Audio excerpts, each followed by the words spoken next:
এই মাছটা হলো বাঁচা মাছ, নদীর বাঁচা মাছ। আর যত সুন্দর ফ্রেশ মাছটা, আমি ধুয়ে বেছে কাটাই ছিল, বাজার থেকে কেটেই নিয়ে আসলো তোমার দাদা ভাই। তো আমি এইভাবে ধুয়ে পরিষ্কার করে আর তোমাদের সাথে এইভাবে দেখাচ্ছি যে কতটা ফ্রেশ ছিল। নদীর মাছ খেতে যা লাগে। আর আমি এখন এটাকে লবণ দিয়ে মাখিয়ে নেবো, মাছটাকে লবণ হলুদ দিয়ে মাখিয়ে রেখে দেবো। আর আজকে একটু আলাদাভাবেই রেসিপিটা করব।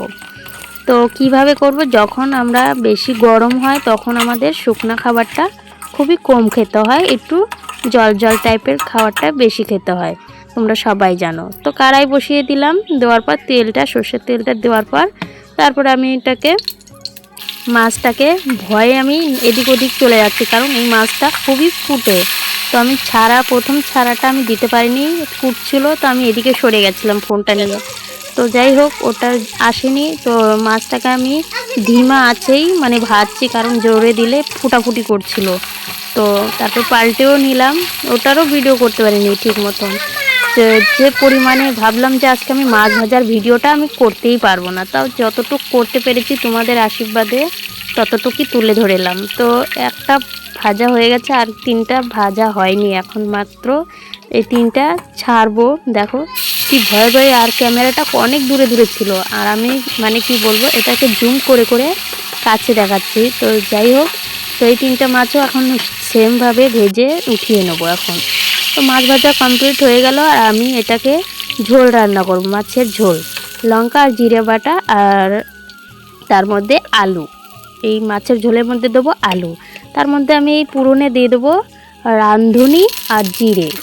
এইটা দিয়েই আজকের তরকারিটা খুবই সুন্দর হবে। আর মাছের যা তেল ছিল, তেলগুলো আরও ছিল, তা আমি পটল ভাজা করলাম আর বটবটি ভাজাটা করে নিলাম ওই তেলেই। তারপরে আমি দিয়ে দিলাম আলুগুলো ভাজা ভাজা করে নেওয়ার পর তারপর দিয়ে দেবো একটু লবণ আর একটু হলুদ। এইগুলো দিয়ে একটু নাড়াচাড়া করব, একটু তেলে ভাজা ভাজা করব আলুটা ভাজা ভাজার ভাবটা আসে গেলেই তারপরে আমি দিয়ে দেবো লঙ্কা বাটা। দেখো খুন্তির আগায় লঙ্কা আর একটু হলুদ সামান্য দিলাম, কারণ কাঁচা লঙ্কা আমরা খাই, তো আমাদের কালার এরকম হয়, তো অনেক মানুষই এটাই ভাবে।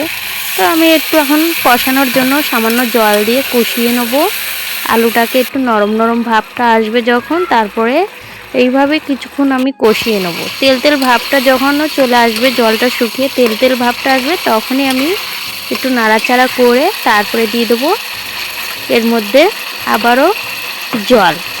আজকে আমি শুকনো সবজি খাবই না, কারণ আমি একটু ঝোল খাবো। খুবই পরিমাণে গরম পড়েছে, জানতেই পারছো অনেক গরম। এই গরমের মধ্যে শুকনো সবজি খাওয়াটা উচিত না। তো এখন আমি জল দিয়ে দেবো, ঝোলের পরিমাণটা একটু বেশিই রাখবো। আর মাছের এত যে তেল বেরিয়েছিল কি বলবো, আর মাছের ঘ্রাণটাও খুব ভালো ছিল।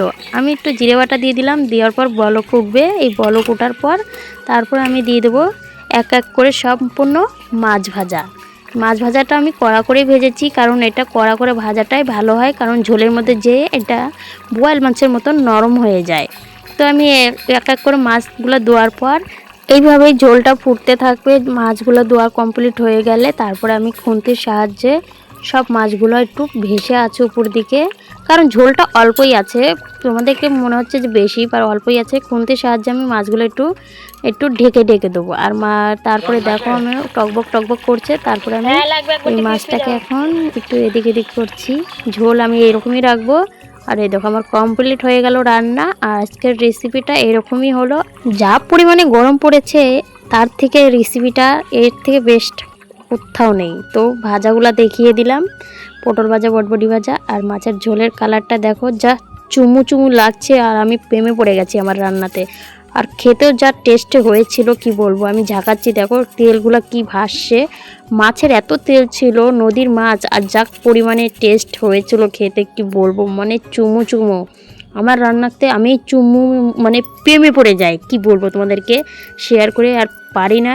তো তোমাদের সাথে একটু শেয়ার করি, আমার ভালো লাগে তার জন্য শেয়ার করি। তো আমার ছেলেকে এখন খাইয়ে দেবো। তো আমার ছেলের জন্য একটা পিস নিয়ে নিলাম, আর আমার ছেলে আমাদের ঝোলের সবজি সবই খেয়ে নেয়। আমরা লঙ্কার পরিমাণটা একটু কম দিই, যে জায়গাটা একটু বেশি দিতে হয় সেই জায়গাটা একটু কম দিই, ওটার জন্য ছেলেটাকে অভ্যাস করাচ্ছি। আমাদের 3জন মানুষ 2 পদ কীভাবে করব।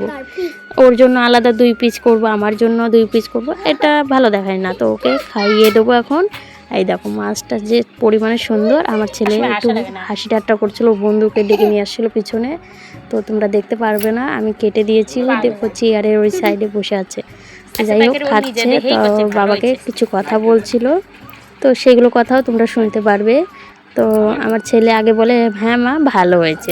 সম্পূর্ণ ভিডিও দেখার জন্য অসংখ্য অসংখ্য ধন্যবাদ। আর তোমরা আমার সাথে এইভাবেই পাশে থেকে লাভ ইউ সো মাচ।